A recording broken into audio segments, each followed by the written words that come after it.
18 گھنٹے بھوک کو پیاس کو برداشت کیا، وہ حلال جو اللہ نے ہم پر حلال کیا، اسی اللہ کے کہنے پر ہم نے حلال کو خود پر حرام کر لیا۔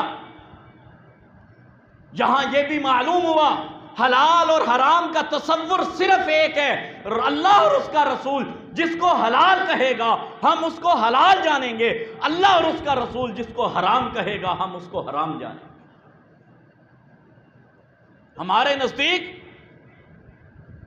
جنس کی کوئی قیمت نہیں، یہی مٹن، یہی چکن، یہی دودھ، یہی پانی جو حلال ہے اسلام میں مسلمانوں کے نزدیک، لیکن رمضان میں ایک وہ وقت آتا ہے سب کچھ موجود ہوتا ہے لیکن مسلمان کے لیے کھانا حرام ہو جاتا ہے۔ کس نے حلال اور حرام کیا؟ اللہ اور اس کے رسول نے کیا۔ تو جس کے کہنے پر ہم نے حلال کو حرام کیا، تو کیا اس مہینے نے ہماری اتنی تربیت نہیں کی کہ ہم اس کے کہنے پر حرام کو بھی حرام جان دیں؟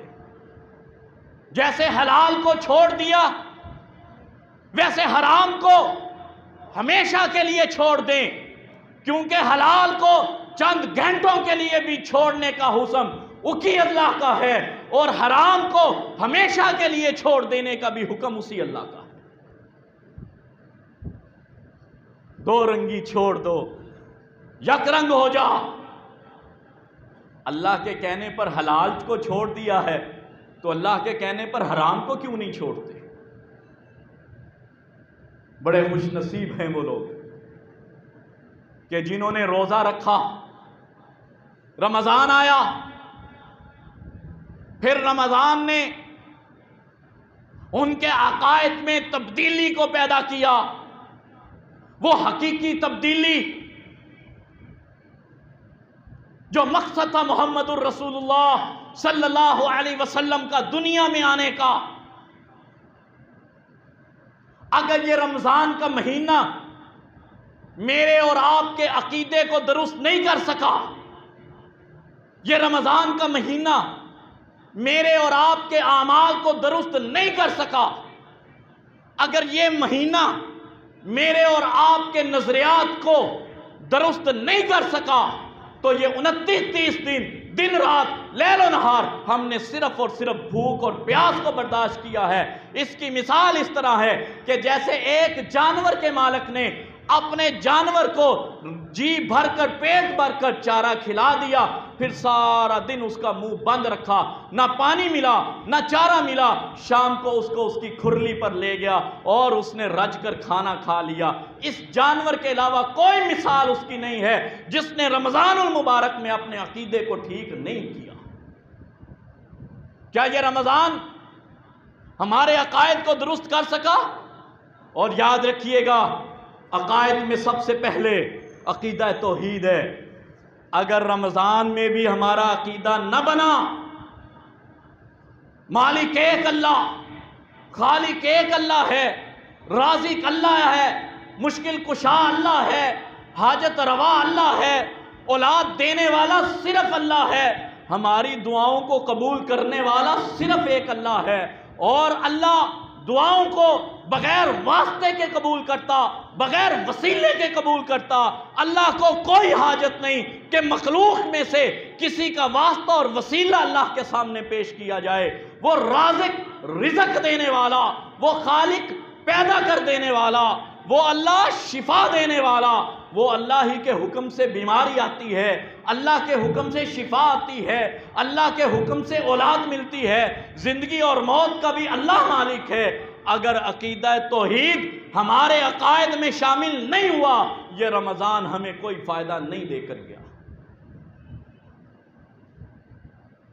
عقیدہ ہی نہیں بنا، روزہ کس کے لیے رکھا ہے؟ کون دیکھ رہا تھا تمہیں جب دن کو انتہائی شدید گرمی اور حدت، پیاس لگی ہے، ہونٹ خشک ہے، زبان خشک ہو چکی ہے، پانی موجود ہے، اگر تم نے پانی نہیں پیا بتا تجھ کو کس نے روکا ہے؟ کون دیکھ رہا تھا تم کو پانی پیتے ہوئے؟ کوئی گدی نشین نہیں، کوئی قبر والا نہیں، کوئی جبے والا نہیں، کوئی کسی مسجد کا مولوی نہیں، کوئی کسی ممبر کا خطیب نہیں، صرف ڈر تھا تو ایک اللہ کا ڈر تھا، میرا رب مجھ کو دیکھ رہا ہے۔ یہی عقیدہ توحید ہے، یہی رمضان سکھاتا ہے۔ تیرے رب کے سوا تجھے دیکھنے والا بھی کوئی نہیں ہے، تیرے رب کے سوا کوئی ذات ایسی نہیں جس سے ڈرا جائے۔ ڈر کس کا؟ اللہ کا۔ یہ توحید ہے۔ پھر اعمال، اگر اعمال میں تبدیلی نہیں آئی، ہاں بھائی سحری کرتے ہو، اذان فجر سے پہلے پہلے کیوں کرتے ہو؟ کیونکہ محمد الرسول اللہ کی سنت ہے۔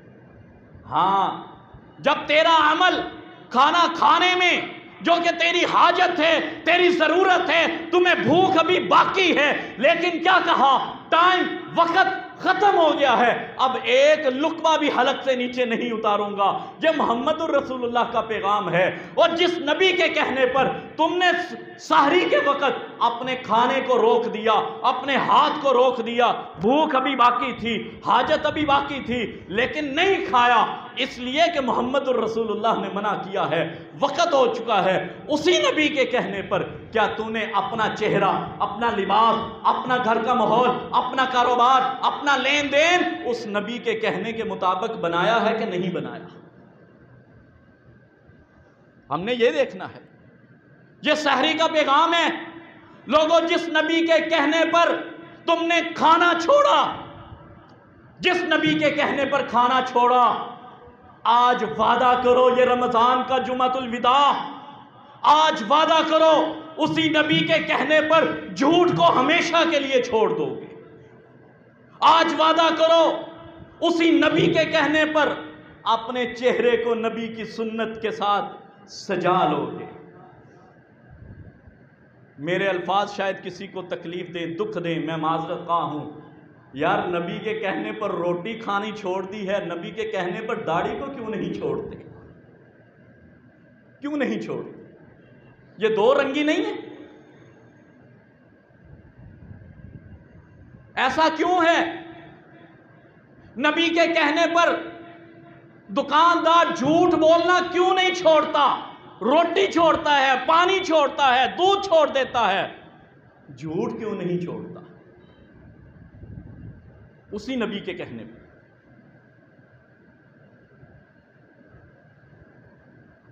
یہ ذات، یہ برادری، یہ رسم و رواج، یہ کنبہ، یہ قبیلہ کیا اللہ اور اس کے رسول کی محبت سے زیادہ عزیز ہیں؟ یہ رمضان کا پیغام ہے۔